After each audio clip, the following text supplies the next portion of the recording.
Vous savez que le G13, c'est la troisième fois que nous rencontrons le président de la République qui a lancé cet appel à l'union, pour l'union sacrée de la nation.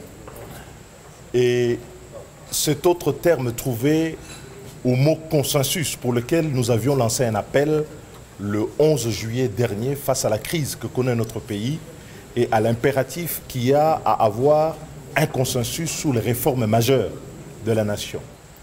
Et bien entendu, ce point de vue partagé, nous l'avons nourri avec le président de la République par rapport à la perspective qui s'est définie pour l'avenir du pays. Et nous avons dit, en ce qui nous concerne, que cette union pour la nation sacrée n'est pas un camp politique. Il est une communion d'idées, de pensées et d'actions en faveur des réformes pour sauver le pays par rapport à la crise que le pays connaît aujourd'hui. Bien entendu, le président de la République, qui est le garant de l'unité nationale et qui est le symbole de cette unité, a des initiatives qu'il va prendre à la suite de ces consultations et nous serons très attentifs aux conclusions qu'il en tirera et de l'effet que cela pourrait avoir sur l'avenir de notre pays. Mais nous considérons à cette étape que cette initiative est une initiative salvatrice que tout le monde devrait soutenir pour sauver la nation et le pays. Vous êtes pour ou contre le maintien de la coalition CACH-FCC?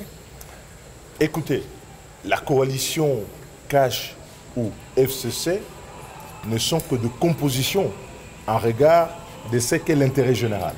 Aujourd'hui, l'intérêt général commande, comme nous l'avions dit dans notre appel, qu'un consensus fort au-delà des camps partisans puisse être trouvé pour faire les réformes électorales, pour s'occuper de la situation sécuritaire du pays, pour contrer la détérioration de la situation économique et des finances publiques et redresser la nation. Et face à ces enjeux et aux attentes de la population, il n'y a pas d'autre choix que de rassembler l'ensemble de forces de la nation, d'aller au-delà pour voir le pays, rien que le pays. Oh, certains sont absents parce qu'ils ont d'autres occupations, mais rassurez-vous, le G13 est au complet avec l'ensemble des membres que vous connaissez.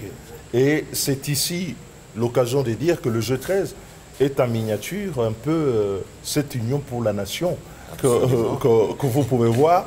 Chacun d'entre nous a son camp politique, n'a jamais renoncé à son camp politique, mais est engagé ici pour trouver des solutions par des réformes et par le consensus. Le consensus, ce n'est pas l'unanimité. Le consensus, c'est la tendance majoritaire et essentielle, c'est la tendance dans l'opinion du pays, et il faut que les politiques que nous sommes puissions à un moment donné intégrer que ce pays n'est pas un bien qui nous a été vendu par notre peuple. Ce pays appartient au peuple et appartient à l'opinion nationale, appartient à nous tous, et que face au problème, il faut engager toutes les énergies pour trouver des solutions. Nous avons eu une bonne séance de travail avec le président de la République et nous avions été honnêtes vis-à-vis de lui et vis-à-vis de nos propres consciences pour dire que bon, la crise qui est maintenant là a de responsabilités partagées, que ce soit du côté du CACH ou du FCC. Il faut trouver maintenant des solutions. Et il est le garant de la nation.